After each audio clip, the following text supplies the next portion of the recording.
Welcome to exam and welcome to this video guys. As we know कि English language के ऊपर जो video की सीरीज मैंने स्टार्ट की थी, इसमें कि पहला वीडियो मैंने इंट्रोडक्टरी वीडियो बनाया था इंग्लिश लैंग्वेज और उनका जो ग्रामर होता है, वो ग्रामर एंट्रांस एग्जाम में, कॉम्पिटिटिव एग्जाम्स में, गवर्नमेंट जॉब के एग्जाम्स में क्या क्या होता है वो मैंने इंट्रोडक्टरी में आपको बता दिया। Now we are gonna start English language की लेक्चर की सीरीज, जिसमें कि ये लेक्चर फर्स्ट होगा। This is almost basic lecture. अच्छा, ये लेक्चर किसके लिए है? ये लेक्चर उन पर्सन्स के लिए है जो एंट्रांस एग्जाम की, कॉम्पिटिटिव लेवल एग्जाम्स की, बैंकिंग एंट्रांस एग्जाम, कोई भी entrance banking, competitive level banking की अगर जॉब की एग्जाम है, आप एसबीआई पीओ दे रहे हो, आईबीपीएस पीओ दे रहे हो, आप एसएससी की एग्जाम दे रहे हो, आप सीडीएस की एनी कॉम्पिटिटिव लेवल एग्जाम आप दे रहे हो, गवर्नमेंट जॉब के लिए एग्जाम दे रहे हो, तो ये वीडियो आपके लिए होगा। और अगर ये बेसिक आप देख लेते हो तो आपकी बहुत सारी कंसेप्ट जो है यहाँ पर क्लियर हो जाएगी। बिलीव मी, वीडियो को पूरा देखना। आपने यूट्यूब पे ऐसा लेक्चर सुना नहीं होगा और समझा नहीं होगा, इस तरीके से इंग्लिश लैंग्वेज को समझा नहीं होगा। So I am gonna change complete point of view of the English language. जो आपने आज तक नहीं सुना है वो आपको इस वीडियो में सुनने मिलेगा। और वो पॉइंट ऑफ व्यू जो कि सिंपलेस्ट पॉइंट ऑफ व्यू हो सकता है, जो कि ever easy point of view हो सकता है, आपकी एंट्रांस एग्जाम में, कॉम्पिटिटिव एग्जाम में क्वेश्चन को सॉल्व करने के लिए आपको हेल्प करेगा। एक ऐसा पॉइंट ऑफ व्यू हम इस लेक्चर में देखने वाले, तो वीडियो को पूरा देखिएगा। और अगर वीडियो पसंद आए तो लाइक जरूर करना, और लाइक करने से पहले एक बार इस वीडियो को शेयर जरूर करना। चलो आगे बढ़ते हैं। सो गाइस, अगर चैनल पे नए हो तो चैनल को एक बार सब्सक्राइब कर दो, ऐसे लेक्चर्स जो है वो आते रहेंगे। नाउ अगर बात करेंगे इस लेक्चर में हम लोग क्या क्या डिस्कस करने वाले हैं, हम बात करने वाले सेंटेंस के बारे में, सेंटेंस क्या होता है, हम बात करने वाले मूड के बारे में कि सेंटेंस के मूड क्या होते हैं, पार्ट्स ऑफ स्पीच के बारे में डिस्कशन होगा, उसके बाद द नाउन के बारे में, then pronoun, then articles, then verbs, and then we will analyse tense का चार्ट एंड स्ट्रक्चर एनालिसिस। मतलब सेंटेंस की जो स्ट्रक्चर्स होती है उसके बारे में हम जो है at the last of the lecture जो है वो यहाँ पर डिस्कस करेंगे। I will try to make it easy, I will try to make it sweet and simple precise lecture. यहाँ पर ज्यादा बकवास बातें करना अवॉइड करूंगा, जितना हो सके टू द पॉइंट, जो जरूरी है वही यहाँ पर डिस्कस होगा। तो अगर आपको कोई भी कंसेप्ट अगर वापस से रिवाइज करनी है तो आपको लेक्चर को पीछे जाकर वापस से एक बार देखना होगा। तो इतना आपको थोड़ा सा मेहनत करना है, ठीक है। चलो आगे बढ़ते हैं, बात करते हैं सेंटेंस के बारे में। जैसे कि हम लोगों ने इंट्रोडक्टरी लेक्चर में सुना था और मैंने आपको बताया था कि अगर आपको एंट्रांस लेवल पे, एंट्रांस एग्जाम की लेवल पे और कॉम्पिटिटिव कॉम्पिटिटिव एग्जाम की लेवल पे अगर आपको क्वेश्चंस को सॉल्व करना है, तो यहाँ पर आपको सेंटेंस की स्ट्रक्चर, जो सेंटेंस होता है उसको समझना पड़ता है, राइट। तो बेसिकली वी नो दैट कि सेंटेंस का स्ट्रक्चर क्या होता है, सब्जेक्ट वर्ब एंड ऑब्जेक्ट, ठीक है। तो अब हम डिस्कस ये करेंगे कि सेंटेंस का मीनिंग क्या है। देखो, sentence is what? The part which names the person or a thing we are speaking about. This is called the subject of the sentence. जो मैंने बोला कि सब्जेक्ट क्या होता है, किसके बारे में बात हो रही है, देन वी कैन से कि यहां पर आप देखोगे तो ये सब्जेक्ट पार्ट हुआ, लेकिन जो ये पार्ट है इसको कंप्लीट फॉर्म में क्यूमुलेटिवली इसको प्रेडिकेट बोला जाता है। प्रेडिकेट बोला, जैसे कि हम लोग बोलते हैं ना कि ये सब्जेक्ट वर्ब एंड ऑब्जेक्ट है, वैसे ही वर्ब एंड ऑब्जेक्ट को अगर एक साथ बोलोगे तो that will become a predicate part. अब आगे जाने पे थर्ड पॉइंट आपको ये मिलेगा, a group of word which makes a sense but not complete sense, उसको हम लोग क्या बोलते हैं, फ्रेज बोलते हैं। तो अब ये बातें क्यों हो रही है सर, हम लोग को फ्रेज क्यों समझाया जा रहा है, फ्रेज समझाने का क्या सेंस बनता है? तो यहाँ पे एक सेंस बनता है, वो मैं आपको पहले ही समझा देता हूँ, जो कि हम ग्रामर रूल में देखने वाले हैं। अब यहाँ पर आपको क्यों फ्रेज को समझना है, देखो क्या होगा कि इस सेंटेंस में लिखा क्या है, it was a sunset of of great beauty. अगर आप ऑफ ग्रेट ब्यूटी को देखोगे तो ये एक तरीके का फ्रेज, अब ये कौन से टाइप का फ्रेज है, इसका नेम क्या है, सब बाद में डिस्कस कर लेंगे, लेकिन राइट नाउ ये एक फ्रेज है। नीचे के सेंटेंस में आ जाओ, the tops of the mountains were covered with snow. देखो इस सेंटेंस में मैं आपको ज्यादा इलेबोरेटिवली समझा नहीं पाऊंगा, हम जरा सेकंड सेंटेंस पे फोकस करते हैं। आप जब क्वेश्चन को सॉल्व करते हो, लाइकवाइज से कि हम लोग एरर डिटेक्शन सॉल्व कर रहे हैं, या ऑन अदर हैंड हम लोग spot the error find out कर रहे हैं, क्वेश्चन फाइंड आउट कर रहे हैं स्पॉट दी एरर्स का, ठीक है। अब क्या होगा कि जब आपको फ्रेज पता ही नहीं है, फ्रेज का मीनिंग पता नहीं है, तो आप आइडेंटिफाई नहीं कर पाओगे कि इस पूरे सब्जेक्ट में, जो कि आपका ये पूरा जो पार्ट है ये एक सब्जेक्ट पार्ट है, इसके अंदर आपका एग्जैक्ट मेन सब्जेक्ट क्या है, जो कि आपके वर्ब से अग्री करना चाहिए। एज वी नो कि subject verb agreement is the basic rule, it's a principle, it's a golden rule. और वही मैंने आपको इंट्रोडक्टरी लेक्चर में बताया भी था। और गाइस अगर मैं इंट्रोडक्टरी लेक्चर की बार बार अगर बात कर रहा हूँ, तो उसका जो वीडियो का लिंक है वो आई बटन में दे दूंगा, जाके वीडियो पहले देख लेना। अदरवाइज यहाँ पे जो भी बातें हो रही है आपको कुछ नहीं समझ में आएगा, ठीक है। अब देखो, अब मैं यहाँ पर ये बात करना चाहता हूँ कि मुझे चाहिए मेन सब्जेक्ट। मुझे अगर ये नहीं पता ना कि ये जो फ्रेज पार्ट होता है वो ऑफ द माउंटेन्स, ये मुझे अगर फ्रेज है ये नहीं पता, तो मुझे ये रूल भी याद नहीं आएगा कि फ्रेज को जो है वो अवॉइड किया जाता है और देखा नहीं जाता। क्यों नहीं देखा जाता? क्योंकि फ्रेज के पहले का पार्ट, ये जो द टॉप्स लिखा हुआ है ना, वो आपका मेन सब्जेक्ट होता है। और इसी सब्जेक्ट के ऊपर डिपेंड होता है आपका वर्ब। यहाँ पे बहुत से लोगों को लगेगा कि यहाँ पर जो वर्ब एज अ वर्ब लिखा हुआ है वो क्या है, वो वर्ब लिखा हुआ है, लेकिन ये वर्ब किस सब्जेक्ट के लिए है? ऐसा लगेगा कि माउंटेन्स के लिए, बट वो माउंटेन्स के लिए नहीं है। वो किसके लिए? द टॉप्स के लिए। और यही आइडेंटिफाई करने के लिए फ्रेज समझना जरूरी है। देखो, एक चीज जरूरी है कि आपको बेसिक पता हो। अगर आप कितने भी एडवांस हो, आपने पीएचडी भी कर ली ना इंग्लिश में, I can bet you, I can challenge you कि उस पीएचडी के हत्ते चढ़ के भी आप जो है एंट्रांस एग्जाम में और कॉम्पिटेटिव एग्जाम में एमसीक्यूज के आंसर नहीं कर पाओगे, अगर आपको बेसिक चीजें इस तरीके से क्लियर नहीं है। क्योंकि आपको यहाँ पे एमसीक्यूज का आंसर करना है, आपको यहाँ पे इंग्लिश को लिखना नहीं है, आपको यहाँ पे इंग्लिश से बातें नहीं करनी है। तो कम्युनिकेशन लिखना एंड कॉम्पिटेटिव लेवल पे या एंट्रांस एग्जाम में आंसर करना, दोनों भी डिफरेंट होता है, ठीक है। तो यहाँ पे बेसिक तो जरूर बताऊंगा, लेकिन ये बेसिक जो है वो एंट्रांस एंड कॉम्पिटेटिव लेवल के एग्जाम के पॉइंट ऑफ व्यू से, ना कि बोलने के पॉइंट ऑफ व्यू से और कम्युनिकेशन के पॉइंट ऑफ व्यू से। ये सबसे इंपॉर्टेंट पार्ट है इस लेक्चर का। चलो नेक्स्ट बात करते हैं। अब आगे क्या लिखा है, अभी अभी मैंने समझा कि फ्रेज क्या होता है। देखो, जहां मैंने सेंटेंस की बात की, तो सेंटेंस का सीधा सीधा मतलब है कि सब्जेक्ट प्लस प्रेडिकेट का मतलब होगा, और ये मीनिंगफुल होगा। इसके अंदर कुछ ना कुछ मीनिंग होगा, कुछ ना कुछ सेंस बनेगा। जब मैंने फ्रेज की बात की, तो फ्रेज बोलता है कि ये मीनिंगफुल नहीं है, मतलब इसका कोई लिटरल मीनिंग नहीं है, it is not a meaningful one, ठीक है। लेकिन इसके अंदर ग्रुप ऑफ वर्ड्स है। इसके अंदर क्या है? ग्रुप ऑफ वर्ड्स है। अब ये और एक सेंस बताता हूं। देखो, यहां पर जब मैं बात करूंगा ना, सेंटेंस में बात करूंगा, तो it's a perfect grammar structure. ये क्या है? परफेक्ट ग्रामर स्ट्रक्चर है फॉर दी सेंटेंस। लेकिन अगर मैं यहां बोलू ना, तो ये भी स्ट्रक्चर ही है। अब बोलोगे सर ये ग्रामर स्ट्रक्चर नहीं है क्या? ये भी ग्रामर स्ट्रक्चर ही है, लेकिन इसके अंदर सब्जेक्ट वर्ब एंड ऑब्जेक्ट, ये ग्रामर स्ट्रक्चर इसके अंदर अवेलेबल नहीं है, और इसीलिए ये फ्रेज है। दूसरी बात, जब मैं क्लॉज की बात करूं, तो क्लॉज क्या होता है मैं सिंपल भाषा में आपको समझाता हूं। यहां लिखा है, वो आप पढ़ लेना, ठीक है। अगर मैं बात करूं सेंटेंस की, तो सेंटेंस कैसे बनता है? Subject plus verb plus object, ये आपका सेंटेंस बन गया, ठीक है। बेसिक पता होता है, सबको पता है, ये subject plus verb plus object, ये मेरा बेसिक सेंटेंस है। अब इसके अंदर अगर मैं और एक स्ट्रक्चर ऐड कर दूं, ये वाला स्ट्रक्चर, अब जो ये स्ट्रक्चर मैंने ऐड किया है ना, इसी को कहा जाता है क्लॉज। तो ऐसा बोलो, एक तरीके से ऐसा बोलो कि ये जो पहला जो पार्ट था, सब्जेक्ट वर्ब एंड ऑब्जेक्ट, ये हो गया पेरेंट। ये पेरेंट होता है। इस पेरेंट सेंटेंस का अगर एक चाइल्ड सेंटेंस उसके अंदर लिखा जाए, एक चाइल्ड सेंटेंस अगर उसके अंदर लिख दिया जाए, तो इसको हम लोग क्लॉज बोलते हैं। एक पेरेंट सेंटेंस के अंदर एक चाइल्ड सेंटेंस लिख दो, जो कि एक तो उसके सब्जेक्ट को डिफाइन करे, या जो भी पार्ट के बाद में लिखा होगा वो उसको डिफाइन करेगा। बेसिकली जनरली ये सब्जेक्ट के बाद में ही होता है, मोस्टली यही होता है, ठीक है। तो अगर ये चाइल्ड सेंटेंस यहां लिख दिया जाए, तो उसको क्लॉज बोला जाएगा। अच्छा सर, ये क्यों सिखा रहे हो? ये भी तो हमें बचपन में सिखाया है। देखो, जैसे कि फ्रेज की बात हुई, फ्रेज को अवॉइड करना होता है, वैसे ही क्लॉज को भी अवॉइड करना होता है। क्यों? क्योंकि आपको करनी होती है सब्जेक्ट एंड वर्ब की agreement. Again, subject and verb agreement क्या है वो समझना है तो कहां जाना है? इंट्रोडक्टरी वीडियो देखना है। वो इंट्रोडक्टरी वीडियो देख लोगे तो ये समझ में आ जाएगा। लाइकवाइज मैं यहाँ पे आपको दिखाता हूँ।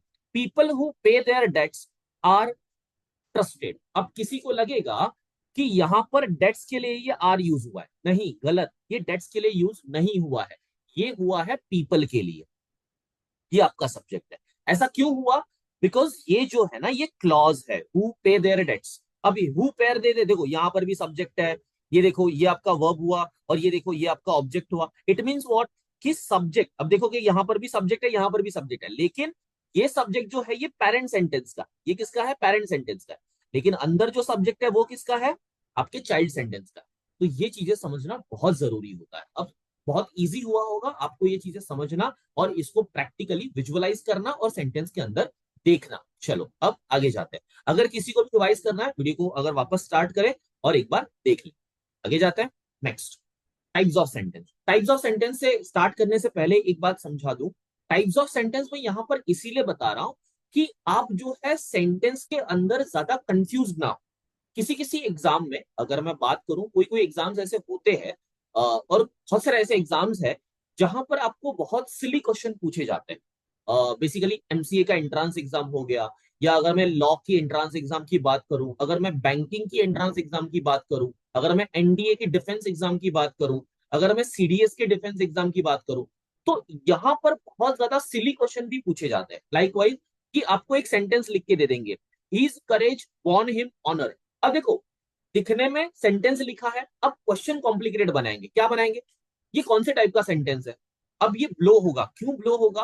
क्योंकि आपने तो पूरा ग्रामर रट लिया था, आपने तो सारे रूल रट लिए, लेकिन आप बेसिक देखना भूल गए, या बेसिक देखना किसी ने बताया नहीं, और यहीं पे आपको जो है ब्लो हो जाता है, और आपका वहां पे जो है मार्क्स चला जाता है, और वहां पे आप कट ऑफ से पीछे रह जाते हो। तो वो एक मार्क जो कट ऑफ जो आपका बच जाता है ना, वो यहाँ कवर होगा, इस सिली टॉपिक की वजह से कवर होगा। ठीक है, अब देखो, a simple sentence is one which has only one subject and one predicate. Basic है कि यहां पर आपको एक सब्जेक्ट मिलेगा, दैट इज हीज करेज, एक सब्जेक्ट है। फिर ये पूरा का पूरा एक पार्ट क्या है? आपका प्रेडिकेट है। सर प्रेडिकेट का मतलब क्या होता है? वर्ब प्लस ऑब्जेक्ट, ये आपका प्रेडिकेट हो गया। सर इस सेंटेंस में वर्ब क्या है? वॉन, ये आपका वर्ब है, और इसमें प्रेडिकेट क्या है? सॉरी, ऑब्जेक्ट क्या है? ये आपका object. Basic. Next, compound sentence. देखो, जब भी कंपाउंड सेंटेंस की बात होती है तो कंपाउंड सेंटेंस कैसा होता है? कंपाउंड सेंटेंस के अंदर टू और मोर प्रिंसिपल और मेन क्लॉज होते हैं। देखो, अब यहां पर समझना बड़ा आसान है, क्योंकि आपको पता है कि क्लॉज क्या है। क्लॉज क्या है? एक चाइल्ड सेंटेंस है। क्लॉज क्या होता है? एक चाइल्ड सेंटेंस होता है। अब ये चाइल्ड सेंटेंस, या ये जो चाइल्ड सेंटेंस है, या जो ये पेरेंट सेंटेंस है, ये कितने होते हैं? ये दो होते हैं। कोई भी हो सकता है, एक तो पेरेंट सेंटेंस दो हो सकते हैं, या तो चाइल्ड सेंटेंस पेरेंट सेंटेंस के अंदर दो हो सकते हैं। ऐसा होगा। अब देखो नीचे क्या दिया है, example, the moon was bright and we could see our way. क्या लिखा है यहां पर? देखो, अब सीधी बात है कि यहाँ पे the moon was bright is one sentence, मतलब ये एक पेरेंट सेंटेंस है।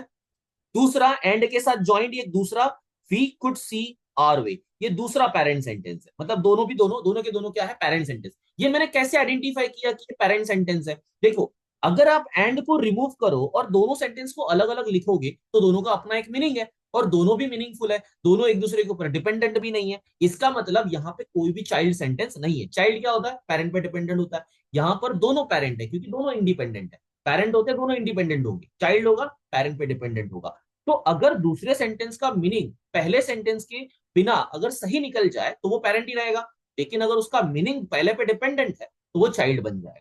Very important. नेक्स्ट बात करते हैं कॉम्प्लेक्स सेंटेंस। अब ये कॉम्प्लेक्स सेंटेंस क्या होता है? देखो, कॉम्प्लेक्स एंड कंपाउंड में ज्यादा कंफ्यूजन क्रिएट होता है। क्यों होता है? क्योंकि यहां पर हम मेन चीज को भूल जाते हैं। वो मेन क्या है? मेन है पेरेंट एंड चाइल्ड सेंटेंस की प्लूरलिटी, जो कि कंपाउंड में होती है। आपको कॉम्प्लेक्स में आके क्या देखना होगा? देखो, कॉम्प्लेक्स सेंटेंस लिखा कैसे गया है। As the boxers advanced into the ring, comma दिया है, ध्यान रखना, हर चीज को नोट करो, कॉमा दिया है, उसके बाद the people said they would not allow them to fight. अब जरा मीनिंग पढ़ना क्या लिखा है।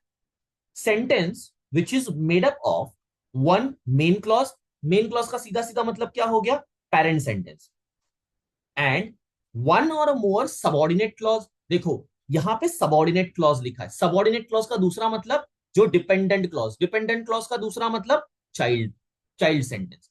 अब यहाँ पे चाइल्ड सेंटेंस का मतलब क्या है? क्योंकि जो दूसरा सेंटेंस है ना, वो डिपेंडेंट है। जैसे कि अगर मैं यहां पर फर्स्ट सेंटेंस को निकाल दूं, ये as the boxers advanced into the ring, इसको मैंने रिमूव कर दिया। अब आप इमेजिन करो, आप सिर्फ दूसरा वाला सेंटेंस पढ़ रहे हो, the people said they would not allow them to fight. ये किसके बारे में बोला जा रहा है? नहीं समझ में आएगा। यहाँ पे not allow them to fight, ये किसके बारे में बात हो रही है? नहीं समझ में आएगा, क्योंकि इसका कोई कॉन्टेक्स्ट ही नहीं है, इसका कोई पेरेंट ही नहीं है।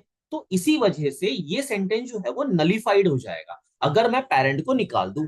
लेकिन अगर मैं पेरेंट के साथ इसको पढ़ूं तो ये मीनिंगफुल रहेगा। और इसी का मतलब होता है कि जो भी सेंटेंस के अंदर एक पेरेंट सेंटेंस है और उसके ऊपर डिपेंडेंट, इसके ऊपर डिपेंडेंट अगर एक चाइल्ड सेंटेंस है, तो उसको क्या बोला जाएगा? कॉम्प्लेक्स सेंटेंस बोला जाएगा।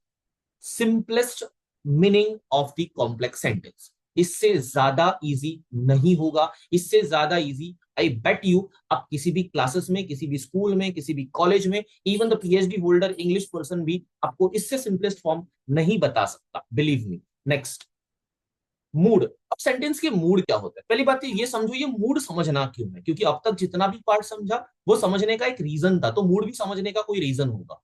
कभी कभी ऐसा होता है, जैसे कि आई की केस की बात करूं, आई जो प्रोनाउन है वो प्लूरल भी है, वो प्लूरल भी है, वो सिंगुलर भी है। एज अ सब्जेक्ट ये प्लूरल भी होता है, सिंगुलर भी होता है। अब इस केस में क्या होगा ना कि प्लूरल और सिंगुलर होने की वजह से इसकी जो प्लूरलिटी और सिंगुलरिटी जो वर्ब को चेंज करेगी वो बहुत बड़ा इंपैक्ट डालती है क्वेश्चन के अंदर। अब मुझे आई प्लूरल है कि सिंगुलर ये कहां से समझ में आएगा, तो ये मुझे मूड से समझ में आएगा। दूसरा, मैं सेंटेंस की टोन को समझ पाऊंगा बिकॉज ऑफ मूड। जैसे कि मैं अगर इंडिकेटिव मूड की बात करूं, देखो ये ज्यादा ना मतलब मूड जो है ना वो ज्यादा कॉम्प्लिकेटेड क्वेश्चंस में हेल्प करते हैं। जैसे कि रीडिंग कॉम्प्रिहेंशन की बात करोगे तो वहां पे आपको ये हेल्प करेंगे, ठीक है। फिर और डिफिकल्ट टॉपिक अगर बात करूं तो ये आपको क्रिटिकल रीजनिंग में हेल्प करेंगे। क्रिटिकल रीजनिंग में इनका तो बहुत बड़ा रोल है, क्योंकि अगर आपको स्टेटमेंट का सेंस ही नहीं समझ में आया क्रिटिकल रीजनिंग के अंदर, तो चाहे आप कितने भी एक्सपर्ट लेवल के टीचर या स्टूडेंट हो, आप उसको आइडेंटिफाई नहीं कर पाओगे। इवन टीचर जो भी होते हैं ना, वो भी इन्हीं की वजह से आपको समझा पाते हैं। तो अगर आप स्टूडेंट हो तो आपको ये समझना है कि सेंटेंस का जो टोन है, सेंटेंस का जो तरीका है बोलने का, वो तरीका क्या है। मूड का मतलब क्या होता है, मूड मतलब उस पर्सन का या उस सेंटेंस का क्या सेंस बनता है, वो किस सेंस में बात करना चाहता है। चलो अब आते हैं यहां पर देखते हैं कि एग्जैक्टली क्या है। इंडिकेटिव मूड लिखा हुआ है। अब इंडिकेटिव मूड क्या होता है, सेंटेंस को पढ़ते हैं। A verb which makes a statement, क्या लिखा है, which makes a statement. Statement का सीधा सीधा मतलब हो गया कि सर्टनिटी के साथ एक फैक्ट बताना, सर्टनिटी के साथ एक फैक्ट बताना। आस्क अ क्वेश्चन और expresses a supposition which is assumed as a fact. मतलब एक क्वेश्चन पूछेगा या एक सपोजिशन देगा। सपोजिशन का मतलब क्या है, सपोज टू बी, ये होना चाहिए। आप उसको सुनोगे, आप बिलीव करोगे कि this is a true fact, universal fact और माइट बी अ फैक्ट। अब इन्हीं चीजों को कहा जाएगा, this is called as indicative mood. Indicative का मतलब क्या होता है कि कुछ तो दिखा रहा है। कुछ तो दिखाने का मतलब क्या है, एक तो सपोजिशन होगा या तो क्वेश्चन होगा। नीचे पढ़ो, एग्जाम्पल में क्या लिखा है, he goes to college daily. आपको क्या समझ में आया, काइंड ऑफ अ फैक्ट। आप तो फैक्ट ही समझोगे, आप थोड़ी ना इंक्वायर करोगे क्या लिखा है क्या नहीं लिखा। आप इतना ही समझो कि ये फैक्ट है। रिटर्न फॉर्म में, इसको रिटर्न फॉर्म में इमेजिन करके देखना, आर यू फाइन। यहाँ पे क्या हो रहा है, क्वेश्चनिंग हो रही है, क्वेश्चनिंग हो रही है, मतलब ये क्या है, ये एक इंडिकेटिव मूड है। Next, if she wants it I shall give it to her. ये क्या है, सपोजिशन है। यहाँ पे क्या हो रहा है, यहाँ पर भी एक फैक्ट का अजम्पशन हो रहा है। क्या फैक्ट का अजम्पशन हो रहा है कि अगर आप सामने वाले को बताओगे if she wants it I shall give it to her, वो तो आपके ऊपर बिलीव करेगा ना, वो तो यही समझेगा कि आप सच बोल रहे हो, आप हेल्प करोगे, ये उसको लगता है। मतलब वो क्या करता है कि सपोज टू बी, कि आप जो बोल रहे हो वो सच है, वो फैक्ट है। Next, imperative mood. कि इंपेरेटिव मूड क्या होता है, इंपेरेटिव मूड को अगर सीधे सीधे समझना है ना, तो अपनी इंटेंस भावनाओं को बताना। आपकी इंटेंस फीलिंग को अगर आप एक्सप्रेस करोगे तो वो इंपेरेटिव मूड होता है। इंपेरेटिव मूड की अगर लिटरल मीनिंग निकालू तो एक तरीके का इंप्रेशन क्रिएट करना, नेगेटिव, पॉजिटिव, गुस्सा, प्यार, फिर हैप्पीनेस, पूरी कुछ भी हो सकता है। वो इंटेंस फीलिंग जो आप बाहर दे रहे हो ना, उसी को यहाँ पे इंपेरेटिव मूड कहा गया है। A verb which expresses a command, an exhortation, an entreaty or a prayer is in a imperative mood. अब मूड जो होते हैं वो किसके ऊपर डिपेंड होंगे, डेफिनेटली वर्ब के ऊपर डिपेंड होंगे, क्योंकि वर्ब ही तो है जो कि एक तरीके से आपको सेंस बता सकता है, जो कि आपको फीलिंग्स बता सकता है। अब नीचे आओ, ओपन द डोर, मैंने क्या दिया, कमांड दिया। देखो सो सुनने के बाद जो फील होता है ना, वो आपका इंप्रेशन है और वही इंपेरेटिव मूड के अंदर आता है। Take care of your health, ये क्या कर रहे हो, सामने वाले के लिए केयर बता रहे हो, सामने वाले को बता रहे हो बेटा ख्याल रखना अपनी सेहत का। तो मतलब आप क्या कर रहे हो, सामने वाले को केयर दिखा रहे हो, और केयर दिखाने को मूड में क्या कहा जाता है, एग्जॉर्टेशन। क्या बोला जाता है, exhortation. Next, have mercy upon the poor, गरीबों के ऊपर दया करो। अब ये आप क्या दिखा रहे हो, एक तरीके से अपने पास से एक एम्पैथी दिखा रहे हो, और यही एम्पैथी को यहां पर टेक्निकल टर्म में क्या बोला है, एंट्रिटी दिखाना। क्या दिखाना, एंट्रिटी बताना। ये सेंटेंस क्या बता रहा है कि ये पर्सन जो है वो एम्पैथाइज कर रहा है, पुअर लोगों को एम्पैथाइज कर रहा है, अपनी तरफ से एम्पैथी दिखा रहा है, और इसी सेंटेंस को मूड के अंदर क्या बोला गया, इट्स अ एंट्रिटी। सिंपल। अब आगे जाते हैं, नेक्स्ट बात करेंगे सब्जेंटिव मूड की। आपके ग्रामर के अंदर अगर इंपॉर्टेंट अगर कोई मूड है ना, तो वो सब्जेंटिव मूड। क्यों, वो आगे पता चल जाएगा, पूरा वीडियो देखना। If the verb expresses desire, intention, resolution, it is an a subjunctive mood. Simple भाषा में समझाता हूं। कोई डिजायर है, मतलब डिजायर का मतलब क्या, कोई चाहत है। कोई इंटेंशन है, मतलब उसका कुछ तो एक ऐसा पॉइंट वो देख रहा है, कुछ तो इंटेंशन है उसके अंदर कि वो करना चाहता है। अब ये डिजायर और इंटेंशन दोनों अलग होते हैं। डिजायर किसी की चाहत होती है, इंटेंशन इज अबाउट व्हाट, कि उसको वो करना है। अब वो इंटेंशन कहाँ कब आता है, जब सामने से कोई एक्शन आए तब रिएक्शन में आता है। डिजायर कभी रिएक्शन में नहीं आता, डिजायर जनरली आ जाता है। रिजोल्यूशन क्या होता है, इट्स काइंड ऑफ अ आगे वाली बात है, फ्यूचर वाली बात है। एक बात नोट करो, हर जगह पे क्या आ रहा है, फ्यूचर आ रहा है। हर जगह पे क्या आ रहा है, विश आ रहा है। हर जगह पे क्या आ रहा है, हाइपोथेटिकल चीजें आ रही है। राइट, मतलब हर जगह पे इमेजिनेशन दिखाई दे रहा है। तो जहां पर भी सेंटेंस में इमेजिनेशन, विश, फ्यूचर फ्यूचर की बात हो रही है, हाइपोथेटिकल बात हो रही है, एक ऐसी चीज वो बताई जा रही है जो कि इम्पॉसिबल है, वो सारे केस में आपका जो सेंटेंस का मूड होगा, वो मूड क्या हो जाएगा, बेसिकली एक तरीके से सब्जंक्टिव मूड हो जाएगा। अब जरा और इसको डेप्थ में समझते हैं।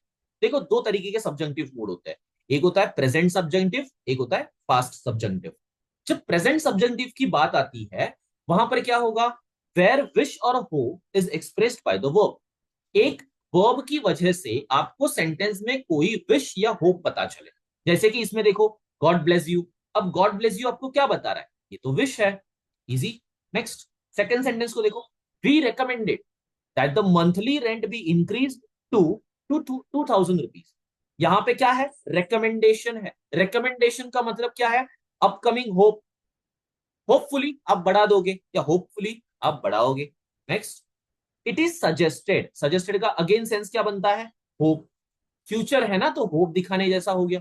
नेक्स्ट, अब देखो फास्ट पास्ट सब्जंक्टिव क्या है। पास्ट सब्जंक्टिव मतलब क्या होता है, after the verb wish to denote an unreal situation और a situation contrary to the fact. मतलब यहां पर अगर विश के बाद कोई एक अनरियल सिचुएशन की बात हुई, तो उसको हम लोग क्या कहेंगे, it's a past subjunctive. Example देखो, इसका एग्जाम्पल नहीं है, अच्छा मैं एग्जाम्पल आपको देता हूं। I wish, I wish if I were be Superman. Superman, ये क्या किया है देखो, आई विश लिखा, उसके बाद में क्या बोल रहा हूं, आई वर बी सुपरमैन। गाइस ये पॉसिबल है क्या, ह्यूमन बीइंग के लिए सुपरमैन होना, Superman is a what, hypothetical imagination. तो ये चीज तो पॉसिबल ही नहीं है।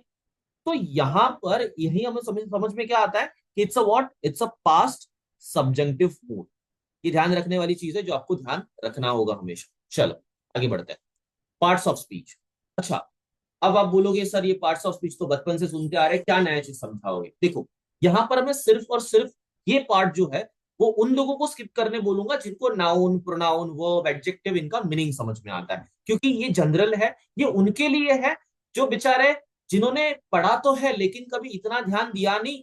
और कुछ ऐसे होंगे जो मराठी से होंगे, मराठी मीडियम से होंगे, कुछ हिंदी मीडियम से होंगे, जिनको बेसिकली इंग्लिश में मीनिंग पता नहीं होगा। तो उनके लिए ये पार्ट है। तो अगर अदरवाइज अगर आप जानते हो तो आप स्किप कर सकते हो, ठीक है। नाउन, नाउन का मतलब क्या होता है, a noun is a word used as a name of person, place और अ थिंग। मैं आसान कर देता हूं, अगर आप किसी की आइडेंटिटी एक्सप्लेन कर पाते हो या आप डिस्क्राइब कर पाते हो, सिंपली डिस्क्रिप्शन दे पा रहे हो, डिस्क्रिप्शन देना, हाँ। डिस्क्राइब का मतलब तारीफें नहीं जोड़ना, यहाँ पे तारीफों के फूल नहीं लगाने। तारीफों के फूल कहाँ लगाए जाते हैं, एडजेक्टिव में लगाए जाते हैं, यहाँ तारीफ की जाती है, ये बात अलग होती है। यहाँ पे सिर्फ क्या हो रहा है, उसकी इंट्रोडक्शन दी जा रही है, उसके बारे में बताया जा रहा है, ठीक है। बताना, सिंपल उसके बारे में बताना, पहचान दिलाना, मैं लिखता हूं यहाँ पे पहचान दिलाना, तो उसको हम लोग नाउन बोलते हैं। अब किसी की पहचान दिला दी, मैंने किसी का नाम ले लिया, राजेश, रमेश, सुरेश या राजन, कुछ भी नाम ले लिया। अब ये नाम लेना, इसको हम लोग क्या बोलते हैं, नाउन हो गया। फिर अगर मैं किसी का नाम नहीं लेना चाहता, जैसे कि कभी कभी यूपीएससी के इंटरव्यू में ऐसा बोला जाता है कि आपको जो है अपना नाम सिर्फ एक बार लेना है और उसके बाद आपको अपना नाम नहीं लेना है और आपको अपनी इंट्रोडक्शन देनी है। तो यहां पर क्या होगा, आपको अपने नाम की जगह पर कुछ और भी इंग्लिश में यूज करना होगा। तो वो जो होता है वो होता है प्रोनाउन। मतलब नेम का यूज नहीं करते हुए उसी नेम के बारे में अगर आप आइडेंटिटी दे सकते हो तो उस वर्ड को कहा जाएगा प्रोनाउन। क्या बोला जाएगा उसको? प्रोनाउन बोला जाएगा। सिंपल भाषा में समझाया मैंने। जैसे कि अगर मैं यहां पर लिख दूं, मेरा ही नाम लिख देता हूं रोहन। अब मुझे अगर मेरे बारे में वापस से बताना है तो मुझे दो प्रोनाउन मिलेंगे, एक तो आय, एक तो माय। क्योंकि मैं अगर खुद की इंट्रोडक्शन दूंगा तो आय और माय यही ज्यादा यूज होगा। बेसिकली यही होते हैं प्रोनाउन। आगे जाते हैं। वर्ब। वर्ब क्या होता है? कुछ बताने की जरूरत नहीं है सर, ये एक्शन होता है, सबको पता होना चाहिए। एक्शन मराठीमध्ये काय म्हणायचं? क्रिया म्हणायचं। आणि हिंदी में क्या होगा? अगेन ये क्रिया ही होगा, राइट। चलो एडजेक्टिव मैंने पहले ही बोल दिया। अगर तारीफों के फूल झड़ रहे हो, तारीफ किसकी करोगे? हाँ ये भी जरूरी है कि तारीफ किसकी करनी है। तारीफ करनी है किसी के नाम की या किसी पर्सन की। तो जो भी आइडेंटिफिएबल या अनआइडेंटिफिएबल, आइडेंटिफिएबल अनआइडेंटिफिएबल या जो भी एक इलिस्ट्रेटिव इमेजिनरी असली नकली जो भी हो, उसकी अगर आप तारीफों के फूल चढ़ोगे तो वो क्या बन जाएगा? एडजेक्टिव बन जाएगा। आगे जाते हैं। एडवर्ब। जब एडवर्ब की बात आती है, देखो एडवर्ब के अंदर ही वर्ब का नाम लिया हुआ है। इसी का सीधा सीधा मतलब है कि ये भी तारीफ है, लेकिन ये तारीफ किसकी है? ये एक्शन की तारीफ है। एक्शन का दूसरा मतलब वर्ब होता है। मतलब ये किसकी तारीफ हो रही है? वर्ब की तारीफ। एक्शन की तारीफ करना, वर्ब की तारीफ करना, इसका मतलब क्या होता है? एडवर्ब होता है। नेक्स्ट बात करेंगे कंजंक्शन। कंजंक्शन का मतलब क्या है? बहुत सारे लोग यहाँ पे कंफ्यूज हो जाते हैं कंजंक्शन एंड प्रपोजिशन के बीच में। तो आपका कंफ्यूजन में यहाँ पे दूर कर देता हूं। देखो कंजंक्शन को सीधा सीधा बोल सकते हो कि ग्रामेटिकल स्ट्रक्चर। अगर आप ग्रामेटिकल स्ट्रक्चर्स, फिर वो मोर देन वन होने चाहिए। मोर देन वन होने चाहिए। अगर आप इनको ज्वाइंट करना चाहते हो तो उसके लिए आपको क्या यूज करना पड़ेगा? कंजंक्शन यूज करना पड़ेगा। अब बहुत से लोग यहां कंफ्यूज हो जाते हैं, क्यों? क्योंकि सर बहुत बहुत जगह पे हमने देखा है कि व्हेन जो होता है वो प्रीपोजिशन है और ये टाइम प्रीपोजिशन है, लेकिन इसको जो है दो सेंटेंस को ज्वाइन करने के लिए यूज किया जाता है। तो इसका रीजन ये है कि व्हेन जो है ना, ये तीन तरीके से काम करता है। एक तो ये प्रोनाउन भी है, रिलेटिव प्रोनाउन भी है। दूसरा तो ये कंजंक्शन भी है। और तीसरा तो ये प्रपोजिशन भी है। और चौथा तो ये क्वेश्चन टैग भी है। और इसी वजह से इसको अलग अलग फॉर्म में यूज किया जाता है। तो प्रपोजिशन जो होते हैं वो किसी की लोकेशन या पोजीशन बताते हैं। लेकिन ऐसा भी हो सकता है कि कोई प्रपोजिशन जो है वो कंजंक्शन की तरह यूज हो, कोई प्रपोजिशन जो है वो प्रोनाउन की तरह यूज हो, कोई प्रपोजिशन जो है वो क्वेश्चन टैग भी हो, और कोई प्रपोजिशन अपने आप में एक प्रपोजिशन भी हो। तो प्रपोजिशन अलग अलग जगह पर अलग अलग फॉर्म भी ले सकते हैं। ये जरूरी नहीं होता हमेशा कि वो हमेशा ही प्रपोजिशन जो है वो एज इट इज यूज किया जाए। समटाइम्स ऐसे कंजंक्शंस भी है, एज इन दैट। दैट एक कंजंक्शन है। लेकिन यही कंजंक्शन जो है वो समटाइम्स प्रोनाउन भी यूज किया जाता है, समटाइम्स यही conjunction as a conjunction use किया जाता है। तो यहां पर ऐसे कंफ्यूज नहीं होने का, ध्यान क्या रखने का कि ये कहाँ यूज हो रहा है और कब यूज हो रहा है। ये अपना यूजेबिलिटी के अकॉर्डिंग नाम बदल देते हैं। इनकी यूजेबिलिटी चेंज हो गई, इनका नाम बदल जाता है। ठीक है, आगे मैं इसके भी और भी एग्जांपल्स दूंगा, जैसे कि इन्फिनेटिव एंड जिरंड आएगा तो वहां पर मैं आपको ये भी चीजें समझाऊंगा कि ये कैसे अपने फॉर्म्स को बदलते हैं और कब बदलते हैं। ठीक है, तो वीडियो को पूरा देखना और सीरीज को भी पूरा देख लेना। ठीक है, चलो आगे बढ़ते हैं। अब बात करते हैं थोड़ी नाउन के ऊपर। नाउन एक मतलब नाउन का थोड़ा सा अंदर चले जाते हैं। ये भी पार्ट उनके लिए है जिनको बेसिक समझना है। हाँ यहाँ पर थोड़ी कुछ चीजें इंपॉर्टेंट आएगी, तो सब लोग ये वीडियो ये पूरा पार्ट देखना, इसको स्किप मत करना। चलो प्रोनाउन की बात करूं, देखो प्रॉपर नाउन की जब बात की जाती है, मैंने प्रोनाउन बोला, प्रॉपर नाउन की जब बात की जाती है ना, तो सिंपल भाषा में समझो। अगर ये आइडेंटिफिएबल है, अगर ये आइडेंटिफिएबल है मतलब पहचान सकते हो, किसी का नाम लेने पर अगर उसको पहचान लिया जाता है या पहचान सकते हो, तो क्या हो जाएगा? ये हो जाएगा आपका प्रॉपर नाम। अगर ये आइडेंटिफिएबल नहीं है, नॉन आइडेंटिफिएबल है, नॉन आइडेंटिफिएबल है, तो मतलब क्या? पहचान नहीं सकते। मैं हिंदी में भी लिख रहा हूं जिससे कि आपको आसानी हो समझने के लिए। पहचान नहीं सकते।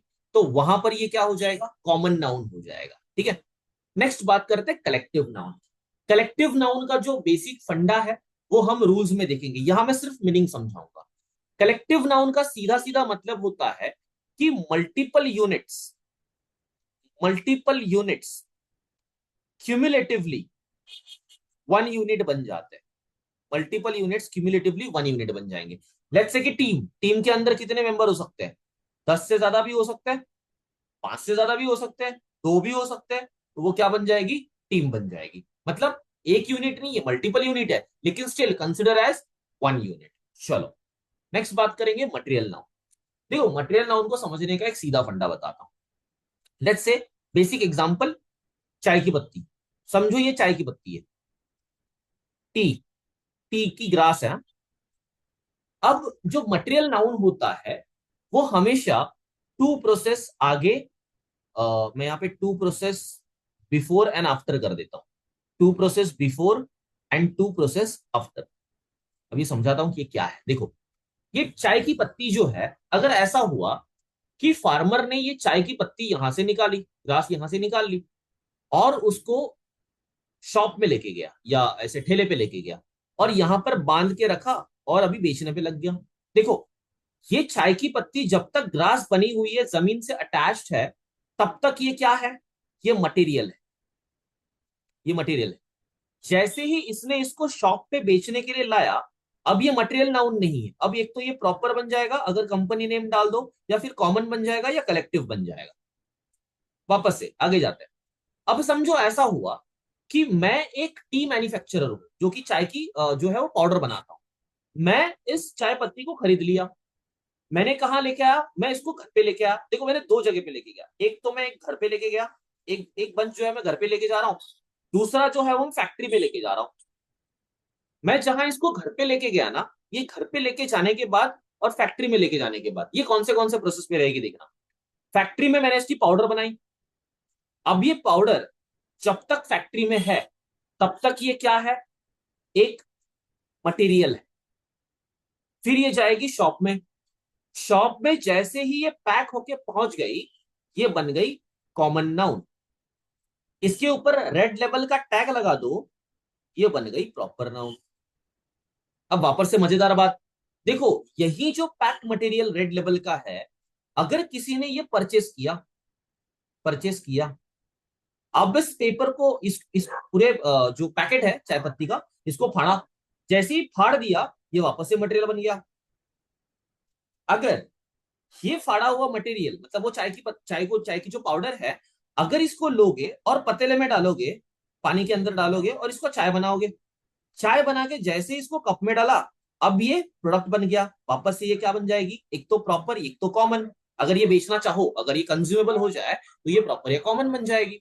तो आप एक चीज नोटिस करो, हर किसी दो प्रोसेस के पहले और हर किसी दो प्रोसेस के बाद में ये जो है मटेरियल, मतलब कोई भी मटेरियल नाउन को अगर आइडेंटिफाई करना है तो उसके आगे और पीछे अगर दो प्रोसेस के पहले और दो प्रोसेस के बाद में वो अपनी फॉर्म को अगर इंस्टेंट कंज्यूमेबल नहीं रख पाता। इंस्टेंट कंज्यूमेबल का मतलब क्या होता है कि अगर उसको एज इट इज जैसा है वैसा उसको कंज्यूम कर पाओ। जैसे कि टी की ग्राफ थी, इसको कंज्यूम नहीं किया जा सकता था, लेकिन जैसे ही इसको बेचने लेके गया तो अब इसकी चाय पत्ती यूज की जा सकती है, चाय बनाई जा सकती है, ये इंस्टेंट कंज्यूमेबल है। ये प्रोडक्ट है, ये प्रोडक्ट लाइन में बेचा जा रहा है, अब ये इंस्टेंटली बेचा जा सकता है।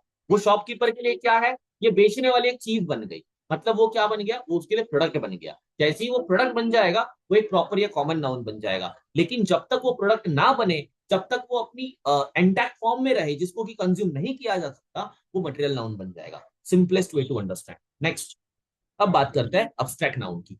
अब्स्ट्रैक्ट नाउन क्या होता है, अब्स्ट्रैक्ट नाउन का सीधा सीधा सेंस बनता है जैसे कि मैंने यहाँ पे ऐसा एक बोर्ड रखा, ठीक है, और बोर्ड रख के मैंने कुछ ऐसे ऐसे कुछ किया, तो आप क्या बोलोगे, सर पागल है। तो ये आपने क्या किया, मेरे कैरेक्टर को डिफाइन किया। क्यों किया, मेरे एक्शन के ऊपर से डिफाइन किया। मैंने जो किया उसके ऊपर से आपने डिफाइन कर लिया। अगर कोई पर्सन यहाँ पे खड़ा है, उसके बाल जो है वो झड़ चुके हैं, तो बुढ़ा हो गया, तो आप उसको बुढ़ा, अभी उसकी आप स्टेट ऑफ बीइंग बता रहे हो। तो जो स्टेट ऑफ बीइंग बताना, कोई अगर सच है, बड़ा ही सच है, उसकी सच्चाई के बारे में बोलना, व्हाट इज दैट, ऑनेस्टी। कोई ब्रेव है तो उसकी क्या बोलोगे, ब्रेवरी। अब देखो ब्रेव जो होता है वो होता है क्या, वो उसका एडजेक्टिव हुआ।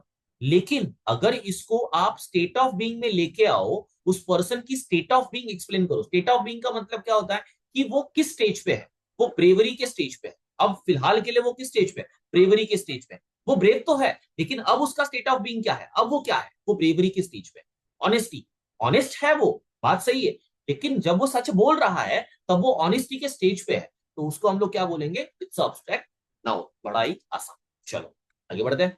नेक्स्ट बात करेंगे। अब यहां पर कुछ जो होते हैं नाउन की केसेस होती है, ये पार्ट जस्ट टू अंडरस्टैंड कि ये केसेस है क्या, क्योंकि sometimes active and passive voice ये काम करेगा, एक्टिव एंड पैसिव वॉइस की क्वेश्चन सॉल्व करते वक्त यहां पर ये फैक्टर बड़ा काम करता है, लोगों को ये समझ में नहीं आता। अभी देखो यहाँ पे क्या क्या लिखा हुआ है। जब मैं नॉमिनेटिव केस की बात करता हूं तो नॉमिनेटिव केस क्या होती है, when a noun is used as a subject of a verb, subject of a verb. तो आप बोलोगे sir subject of a verb समझ में नहीं आया, कुछ नहीं होता। सब्जेक्ट ऑफ अ वर्ब का मतलब होता है कि एक पर्सन जो एक्शन करता है। अब पर्सन क्या करेगा, एक्शन करेगा, तो एक्शन किसकी है, पर्सन की है, तो वही यहां बोला जा रहा है सब्जेक्ट ऑफ द वर्ब, मतलब एक्शन करने वाला सब्जेक्ट, एक्शन करने वाला person. Simple. In a sentence it is in a nominative case, मतलब अगर सेंटेंस की सब्जेक्ट पार्ट में कोई भी नाउन रखा होगा तो उसको हम लोग क्या बोलेंगे, it's a nominative case. Next, possessive case. अब बात को उल्टा बोल दो, मतलब the noun when a noun shows ownership और पोजीशन। पॉजेसिव का मतलब क्या है, पोजीशन, ठीक है। पोजीशन का मतलब आपकी हाथ में होना। आपके हाथ में होने का मतलब क्या होता है कि आप उसको होल्ड किए हो। एक तो होल्ड किया होना चाहिए या फिर वो आपका भी होना चाहिए शायद। तो दोनों केस में इसको क्या बोलेंगे, पॉजेसिव केस। जैसे कि बात करूं, शर्माज डॉग, डॉग किसका है, शर्मा का है, तो शर्मा क्या हो गया, पॉजिटिव केस हो गया। Next, objective case, exactly nominative के अपोजिट। जैसे कि सब्जेक्ट केस में नाउन हुआ तो उसको हम लोग ने क्या बोला, नॉमिनेटिव। लेकिन अगर यही नाउन जाएगा ऑब्जेक्ट केस में तो उसको क्या बोला जाएगा, ऑब्जेक्टिव केस बोला जाएगा। Simple, easy. Next, nominative of address, ये क्या है, इजी भाषा में समझाता हूं। A noun that identifies the person और a thing being spoken to. देखो, कभी कभी ऐसा होता है कि कुछ मीनिंग्स रीड करने के बाद समझ में नहीं आते कि क्या लिखा है, भाई कुछ भी लिखा हो। तो आप क्या करोगे, आप आओगे एग्जाम्पल में और एग्जाम्पल में रीड करके देखोगे कि क्या लिखा। जैसे कि boys don't make a noise. Next, Monish wait for me.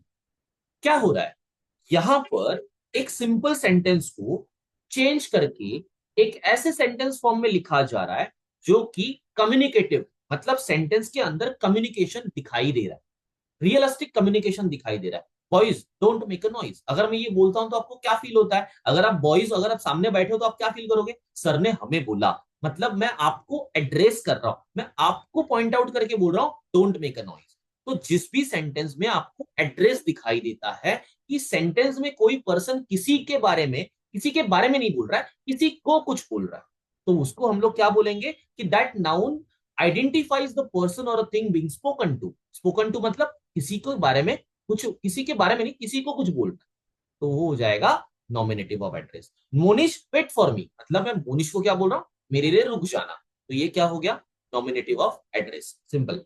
Next बात करते हैं, केस इन अपोजिशन। पढ़ने में तो बड़ा डिफिकल्ट है, देखो क्या लिखा। If two nouns referring to the same person और things are in apposition, one is placed immediately after the other with no conjunction joining them. अच्छा क्या लिखा है, जरा आसानी से समझते हैं, सेंटेंस के ऊपर चल। Her father Suresh Chandra left home 3 months अगो। अब सर सेंटेंस में क्या लिखा है कुछ समझ में नहीं आया, देखो मैं बेसिकली समझाता हूं ये क्या लिखा हुआ है। अब यहां ध्यान से पढ़ो, हर फादर सुरेश चंद्रा, ऐसा नहीं लगता कि एक ही पर्सन के बारे में 2 बार लिखा गया है। हर फादर कौन, सुरेश चंद्रा, सुरेश चंद्रा कौन, हर फादर। एक ही पर्सन को 2 बार लिखा, एक ही पर्सन को 2 बार लिखा हुआ है। अब ऊपर का जरा लाइन पढ़ना, if two nouns referring to the same person, yes two nouns है, ये एक नाउन वन हो गया, ये एक नाउन टू हो गया, एंड दोनों भी किसको रेफर कर रहे हैं, सेम पर्सन को रेफर कर रहे हैं। इसका मतलब ये क्या है, आर इन अपोजिशन। अपोजिशन बोला जाता है, अपोजिशन नहीं बोला जाता। अब ये आगे का पार्ट जो है वो नेग्लिजिबल पार्ट है, उसको अवॉइड करोगे तो भी चलेगा। सिंपल। चलो अब आगे बढ़ते हैं। Next, the pronoun. प्रोनाउन क्या होता है मैंने पहले ही समझाया। Pronoun is nothing but the what, noun की जगह पर उस आइडेंटिफिएबिलिटी को बताना, that is what the pronoun. Simple. Pronoun के कुछ टाइप्स होते हैं, टाइप से ज्यादा मैं ये बोलूंगा प्रोनाउन के अंदर जो फॉर्म है वो आपको पता होने चाहिए। आगे आओ। पर्सनल प्रोनाउंस, पर्सनल प्रोनाउन का मतलब क्या है, are those which stands for three person, मतलब डिफरेंट डिफरेंट पर्सपेक्टिव। यहाँ पे पर्सन से ज्यादा आप ध्यान रखना कि ये पर्सपेक्टिव याद रखना, पर्सपेक्टिव वर्ड याद रखना। अगर वो भी ना समझ में आए तो ट्रेंडिंग, अगर जेंजी हो, बहुत एकदम फैशनेबल और मॉडर्न टाइप ऑफ अंडरस्टैंडिंग रखनी है तो पॉइंट ऑफ व्यू इंस्टा पे बहुत मिलेगा, पीओवी पीओवी वगैरह। तो ये पीओवी अगर कुछ नहीं होता, ये होता है perspective, that is first person, second person, third person. अब यहाँ पे आओ फर्स्ट पर्सन। अब फर्स्ट पर्सन का मतलब क्या, मैं, आई, हम, वी। अगर हम खुद के बारे में कुछ भी बोले तो फर्स्ट पर्सन। सेकंड पर्सन जो सामने खड़ा है, सामने खड़े वाले क्या बोलोगे, यू। अब जो आप दोनों के सामने है ही नहीं, कहीं और बैठा है, आप उसकी बातें कर रहे हो, तो क्या होगा, ही, शी, इट, दे। क्या हो गया वो, थर्ड पर्सन। देखो ऐसे समझ सकते हो, इनविजिबल हो या जो दो पर्सन के अलावा हो, दो पर्सन के अलावा। जानबूझ के हिंदी में लिख रहा हूं जिससे कि और इजीली समझ में आए। यू का क्या होगा, जो सामने खड़ा है, जो सामने खड़ा है। और आई वी क्या होगा, हम या मैं। मतलब अपने बारे में बात हो रही है, अपने बारे में बात हो रही है, तो वहां पे हम क्या बोलेंगे, ये क्या है, बात हो रही है, ये फर्स्ट पर्सन। बहुत ही आसान तरीके से, ठीक है। चलो अब ये सब आगे किस काम आएगा, तो ये काम आएगा आपकी सब्जेक्ट एंड वर्ब अग्रीमेंट में और आपकी एक्टिव एंड पैसिव वॉइस। आगे बढ़ता है। ये पूरा का पूरा एक चार्ट है जिसके अंदर आपको first person, second person, third person दिया हुआ है। आप बोलोगे सर ये क्या पढ़ा रहे हो, ये सब हम लोगों ने बचपन में पढ़ा हुआ है, क्या काम का है। तो पहली बात, बचपन में जो पढ़ा वो सिर्फ चार्ट को देखा, पढ़ा नहीं, तो पढ़ोगे। देखो यहां पर इसको पढ़ने का एक सेंस है, वो सेंस ये है कि नॉमिनेटिव, एक्यूजेटिव एंड पॉजेसिव, आपको ये समझ में आना चाहिए कि इसकी प्लेसमेंट कहां होती है। ये चार्ट पढ़ने का सबसे प्राइमरी रीजन है प्लेसमेंट, कि प्रोनाउन को कहां प्लेस किया गया है, ये क्यों आइडेंटिफाई करना है। ये आइडेंटिफाई कर लोगे तो उससे आपको सेंटेंस किस टाइप का है ये समझ में आएगा, किस वॉइस में है, एक्टिव वॉइस में है कि पैसिव वॉइस में। सर आप एक्टिव एंड पैसिव पे इतना क्यों फोकस कर रहे हो, द रीजन बिहाइंड इट कि एक्टिव एंड पैसिव को फोकस करने की वजह से आप जो है वर्ब को आइडेंटिफाई कर सकते हो। सर ये क्या पंगा है, वर्ब को आइडेंटिफाई करने की वजह से आप perfect tense, simple tense, participle इनको समझ सकते हो। सर ये परफेक्ट टेंस और पार्टिसिपल दोनों सेम होते हैं क्या, बिल्कुल नहीं, ये सेम नहीं हो।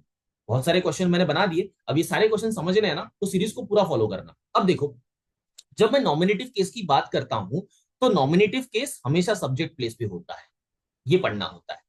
आप जब पॉजेसिव केस की बात करोगे तो वो किसी के हक की बात करता है, या किसी की होल्ड की बात करता है, या कोई किसी से बिलोंग करता है तो वो उसकी बात करता है। सर इसका क्या यूज होगा, इसका यूज तब होगा जब आप एक प्रोनाउन को फिलअप के अंदर लिखना चाहो तो आपको समझ में आएगा कि यहां मुझे पॉजेसिव यूज करना है कि नहीं करना है, क्योंकि पॉजेसिव के बाद में हमेशा एक दूसरा नाउन होना चाहिए जिसके बारे में, जिसके बिलोंग्स के बारे में बात की हो। नेक्स्ट, एक्यूजेटिव लिखा हुआ है। अब सीधी बात, यहां पर देखो, us, it is done by us, that is done by me, letter is written by me, I write a letter. एक ही सेंटेंस मैंने बोला, I write a letter, letter is written by me. I write a letter जब मैं लिखता हूं, it is what, it is active voice. ये क्या है, एक्टिव वॉइस है। जब मैं ये लिखता हूं, लेटर इज रिटन बाय मी, तो मैं क्या बोल रहा हूं, पैसिव वॉइस। अब इसमें मुझे मी कहां मिला, ऑब्जेक्ट केस में मिला। उससे मुझे क्या पता चला कि मैंने क्या लिखा है, पैसिव वॉइस का सेंटेंस लिखा है। जहां आई जहां था वो क्या था, एक्टिव वॉइस का सेंटेंस था। जहां एक्टिव वॉइस यूज किया वो वर्ब कौन से फॉर्म में था, तो ये सेंटेंस की फर्स्ट फॉर्म में था, वर्ब की फर्स्ट फॉर्म में था। और जहां मैंने पैसिव वॉइस में यूज किया वो किस फॉर्म में था, वो किसी फॉर्म में नहीं था, वो पार्टिसिपल था। वो वर्ब का क्या था, पार्टिसिपल था। सर इसका क्या यूज होगा, जब आपको फिलअप में वर्ब फॉर्म फिलअप करना है या पार्टिसिपल फॉर्म फिलअप करना है, तब ये काम आता है। जब एरर डिटेक्शन में या सेंटेंस इंप्रूवमेंट में वर्ब यूज करना होता है या पार्टिसिपल यूज करना होता है, वो आइडेंटिफाई करने के लिए आपको ये चार्ट काम आता है। तो इस चार्ट का जो इंपॉर्टेंस है वो सिर्फ प्रोनाउन को देखना नहीं है, इस चार्ट का इंपॉर्टेंस उससे कहीं ज्यादा है। आप क्वेश्चन को आसानी से सॉल्व कर सकते हो अगर आप इस चार्ट को सही से समझ सकते हो। चलो आगे बढ़ते हैं। हाँ, अगर ये बात समझ में ना आई हो तो वापस से इस पूरे पार्ट को वापस देख लेना एक बार। नेक्स्ट बात करते हैं आर्टिकल्स। देखो, आर्टिकल्स को मेरी भाषा में समझना है तो ऐसा समझो कि ये जो है ना ये आत्मा है। मतलब जितने आर्टिकल्स होते हैं ना वो सारी आत्माएं होती है। क्यों? क्योंकि ये जिस भी नाउन के साथ चली जाती है ना, ये अपनी आत्मा उनमें डाल देती है। अगर मराठी अगर कोई बैठा हो तो उनको पता होगा तात्या विंचू। जो तात्या विंचू का जो कैरेक्टर है ना वो आर्टिकल्स के अंदर होता है, मराठी लोगों के लिए बेसिकली। वो समझ जाए इन चीजों को। और जो हिंदी में पढ़ रहे हो वो इतना समझो कि ये भूत आत्मा है एक तरीके से। मतलब ये किसी भी नाउन के आगे अगर जाएगी तो ये अपना कैरेक्टर उनको दे देगी। सर ये कैसे होगा, ये कैसे समझ में आएगा? Let's say boy. बॉय क्या होता है? कॉमन नाउन, सबको पता होगा, बचपन से पढ़ते आ रहे हो, इतना तो पता ही होना चाहिए। अगर मैंने इसी बॉय के आगे द बॉय लगाया, मैंने द आर्टिकल डाल दिया, देखो क्या हो गया। अब ये बॉय वो बॉय है जिसको मैं जानता हूं, मतलब I know him, I know him. लेकिन अगर उसी के आगे मैं अ बॉय लिख दूं तो इसके दो मतलब निकलते हैं। एक तो ये सिंगुलर है और दूसरा तो ये वापस से कॉमन नाउन है। लेकिन अब ये पर्टिकुलरली कॉमन नाउन है क्योंकि अब ग्रुप में से किसी एक बॉय की बात हो रही है, बट वो भी अननोन है और ऊपर से ये सिंगुलर है।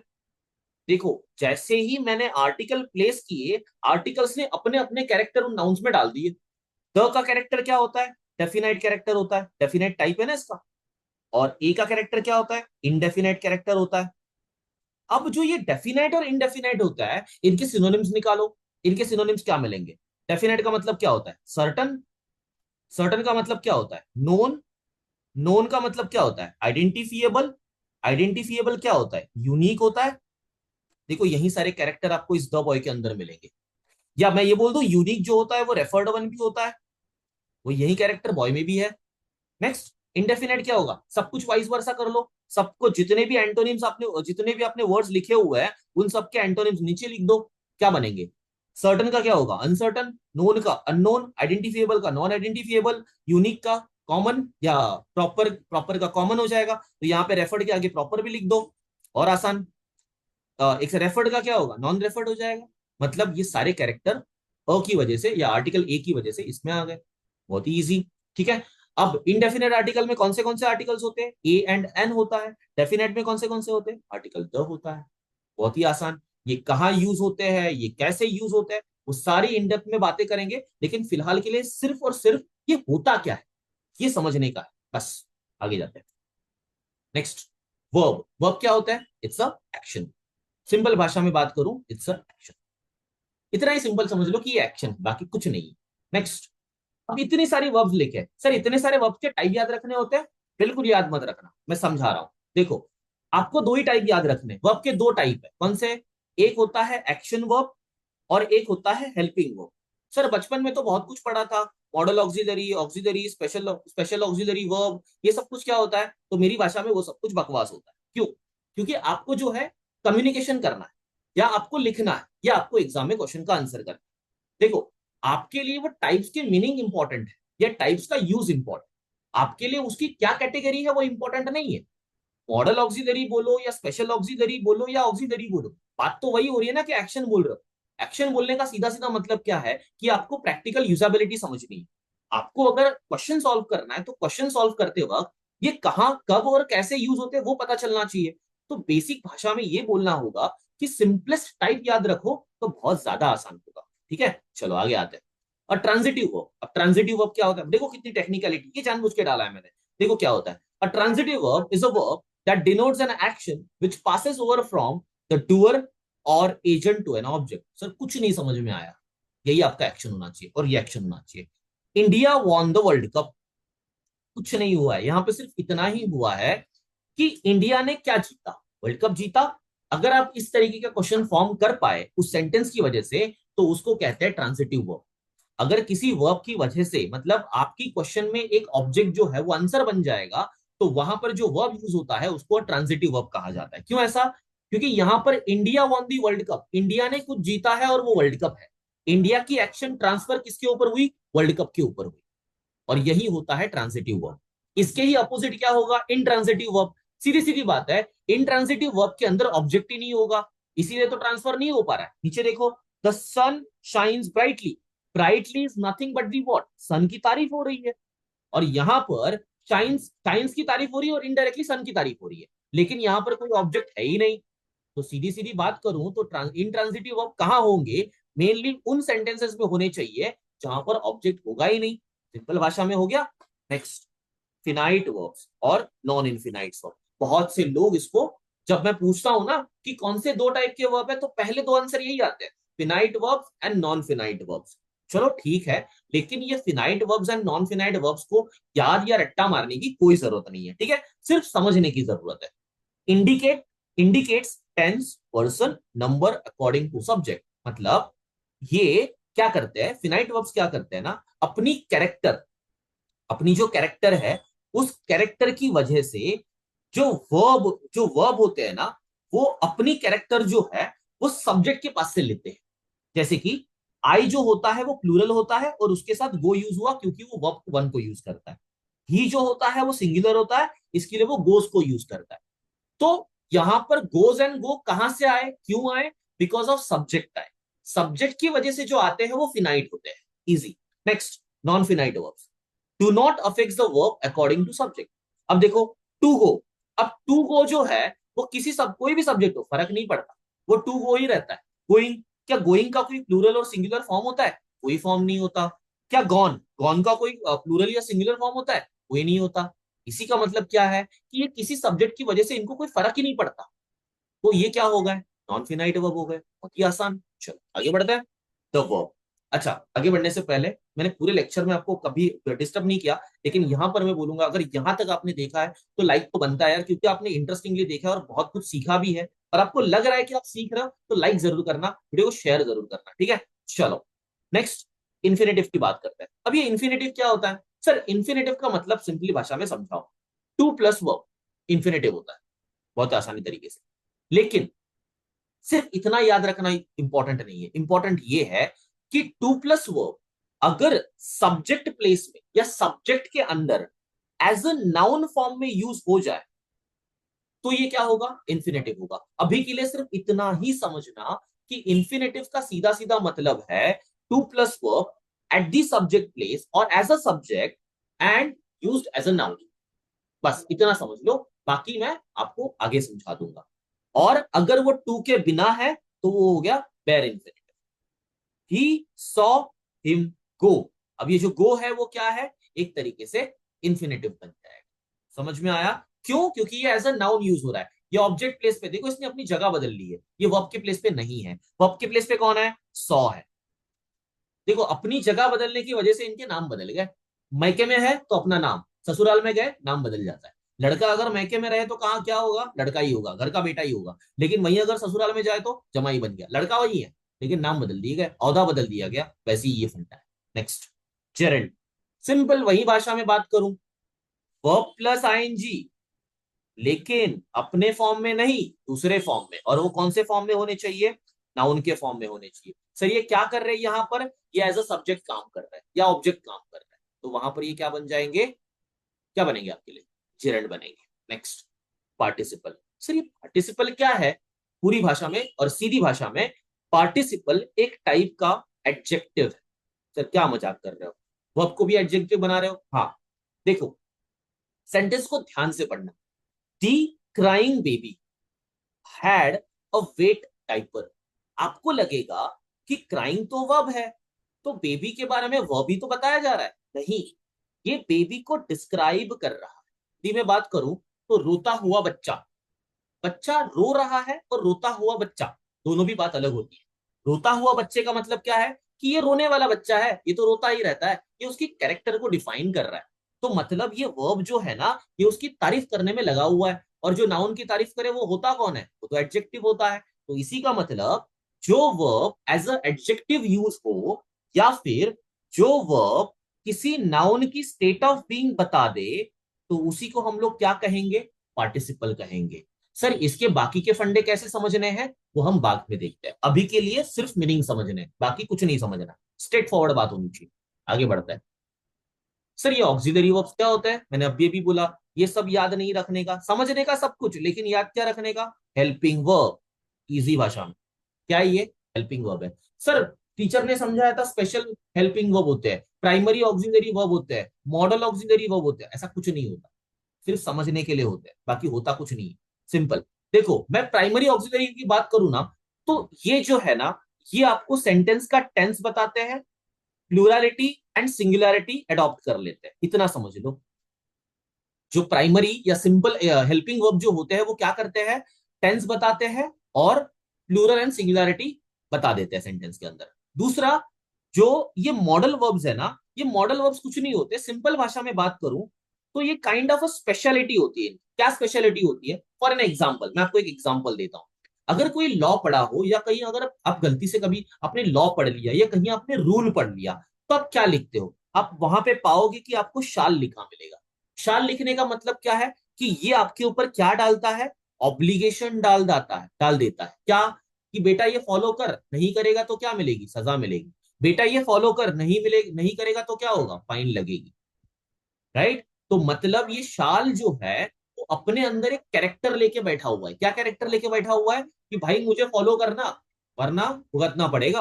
वैसे ही हर किसी के अंदर अपनी अपनी कैपेबिलिटी है। यहाँ पे एक फनी एग्जांपल बताता हूँ। बहुत से स्टूडेंट्स या बहुत से लोग जो है ना, अगर उनको टॉयलेट जाना हो या वॉशरूम जाना हो, तो वो पूछते हैं can I go to toilet. देखो ये क्वेश्चन जो है ना वो रॉन्ग है और फनी भी है। Can I go to toilet का मतलब होता है, क्या मैं टॉयलेट जा सकता हूं का मतलब होता है, क्या मेरी वो एबिलिटी है, क्या मेरी वो ताकत है कि मैं टॉयलेट जा पाऊं। बेटा तेरी ताकत तो है टॉयलेट जाने की, आपको परमिशन पूछनी है, तो परमिशन के वक्त क्या यूज होना चाहिए, मे यूज होना चाहिए।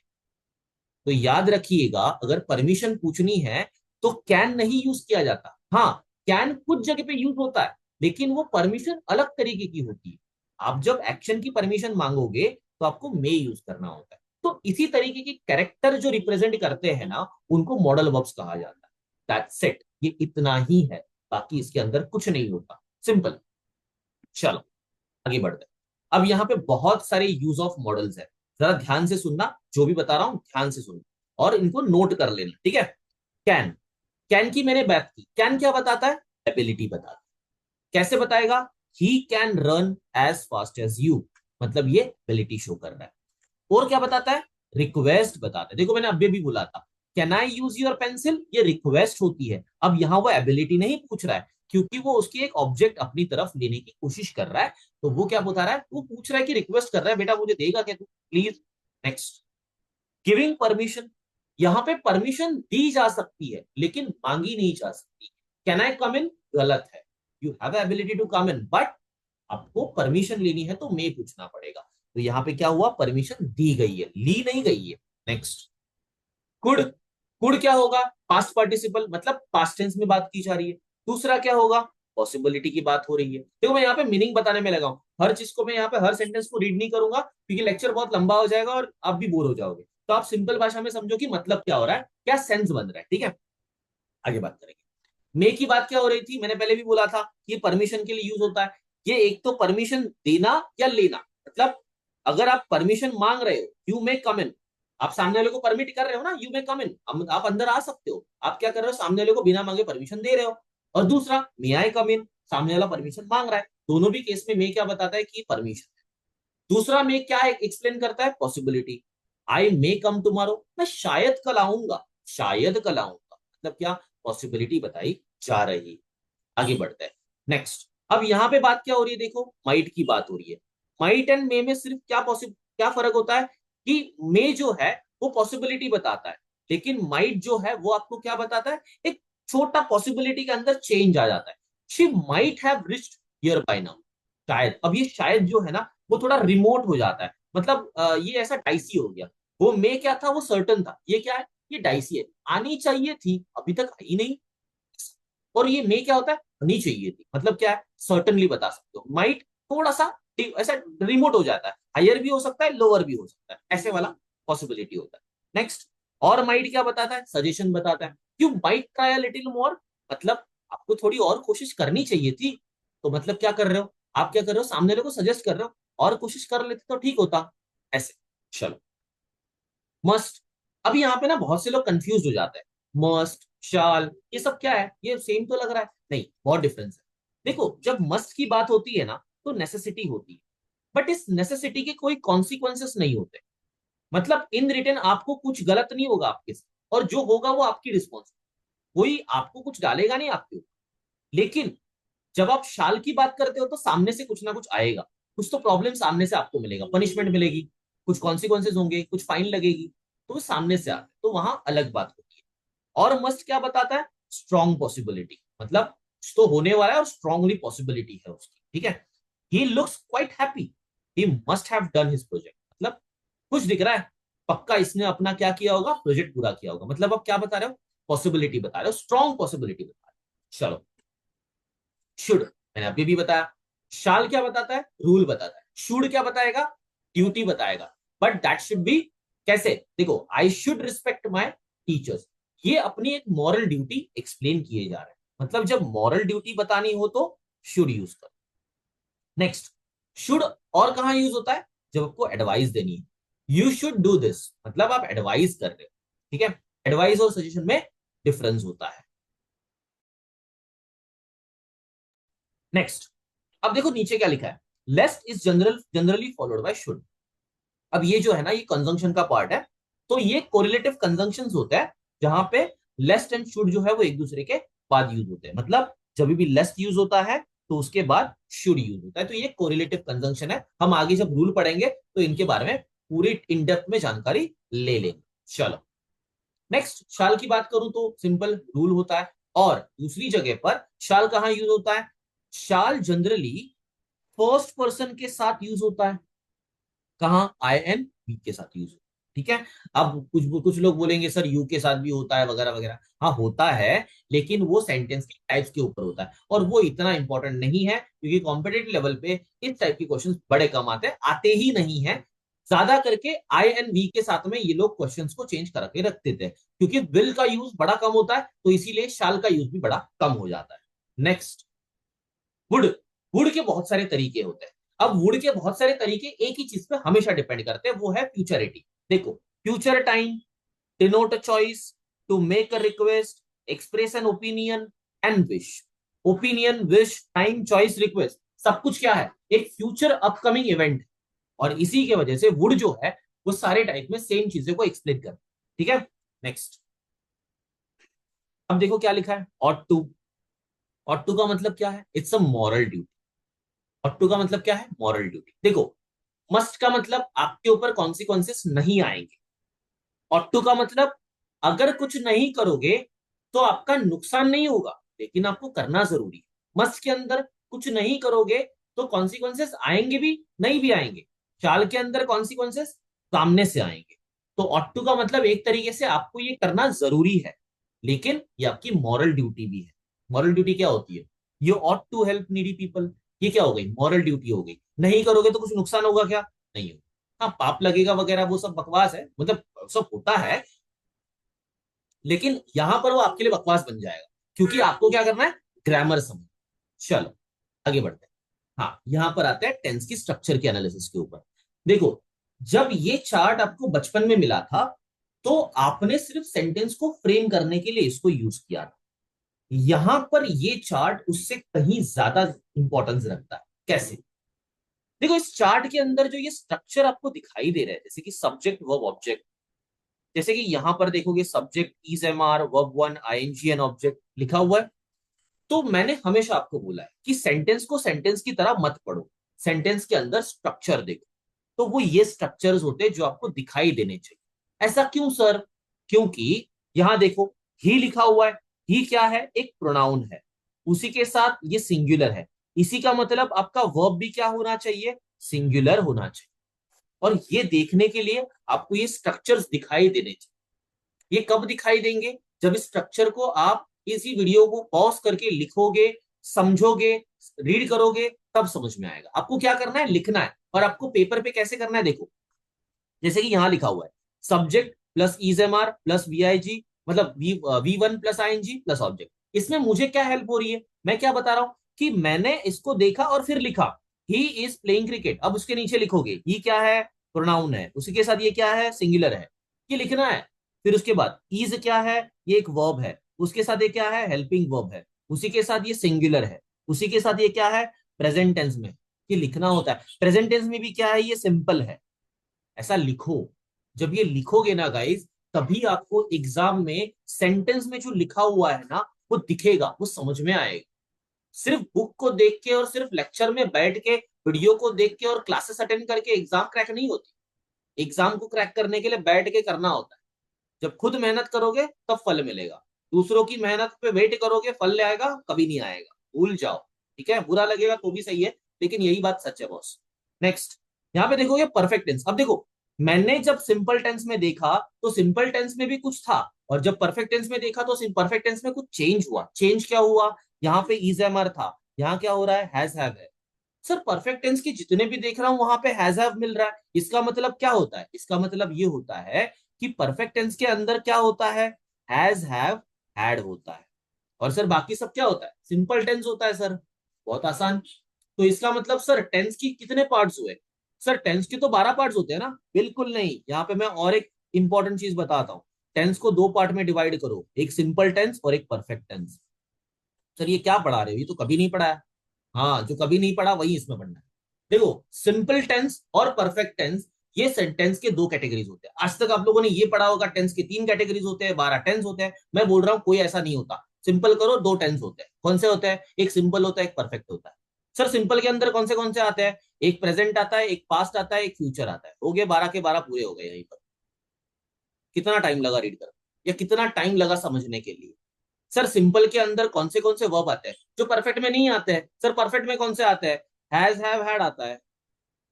कितना टाइम लगा याद रखने के लिए। लेकिन अगर वो टेंस के हिसाब से 12 टेंस रीड करोगे तो थोड़ी ना याद रहेगा। अगर ऐसे रीड करोगे तो याद रहेगा, अगर ऐसे प्रैक्टिस करोगे तो याद रहेगा।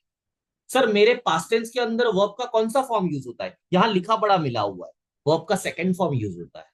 सर वर्ब का सेकंड फॉर्म अगर होता है तो मुझे समझ में कैसा आएगा, उसके लिए लिस्ट निकालनी पड़ती है, रीड करनी पड़ती है, वो करो। अगर नहीं है तो मुझे कमेंट बॉक्स में बताओ, मैं इस वीडियो के नीचे लिंक दे दूंगा, उसके अंदर पीडीएफ दे दूंगा, वो रीड कर लेना। लेकिन ये चीजें प्रैक्टिस करो तब समझ में आती है। इसी तरीके से आपको इस टेंस के चार्ट को लेना है, लिखना है, और इसको एनालाइज करना है, खुद से नोट करना है, जैसे मैंने यहां पर किया था। प्लेइंग लिखोगे, प्लेइंग के आगे क्या लिखोगे, वर्ब का फोर्थ फॉर्म है, फिर क्या है, कॉन्टिन्यूअस टेंस है, उसी के साथ कौन सा है, प्रेजेंट में है, लिखना पड़ेगा। क्रिकेट क्या है, नाउन है, कहाँ है, ऑब्जेक्ट प्लेस पे है। सेंटेंस कौन से फॉर्म में है, कौन से फॉर्म में सेंटेंस है वो बताओ, एक्टिव वॉइस है, पैसिव वॉइस है, लिखो। तब जाके समझ में आएगा, तब जाके प्रैक्टिस। गाइज ये सारी चीजें बहुत इंपॉर्टेंट होती है आपकी एग्जाम में, इंग्लिश को पढ़ने के लिए, इंग्लिश को समझने के लिए। आई होप आप लोगों ने ये वीडियो, ये लेक्चर पूरा देखा होगा, और इस वीडियो में जो भी मैंने बताया है उसको नोट किया होगा। अभी भी अगर नहीं किया हो तो प्लीज लेक्चर को वापस से स्टार्ट करना, पूरा देखना, नोट्स लेना, रिवीजन करना, और कमेंट बॉक्स में आपकी प्रोग्रेस मुझे जरूर बताना। ठीक है, चलो अब मिलेंगे नेक्स्ट लेक्चर में, तब तक के लिए बाय बाय। लेक्चर में आपने पूरा लेक्चर देखा होगा तो वीडियो को लाइक कर दो, शेयर कर दो, कमेंट कर देना, एंड चैनल को सब्सक्राइब करना मत भूलना, hit that bell icon so you get notified with the videos. Thank you for watching the video.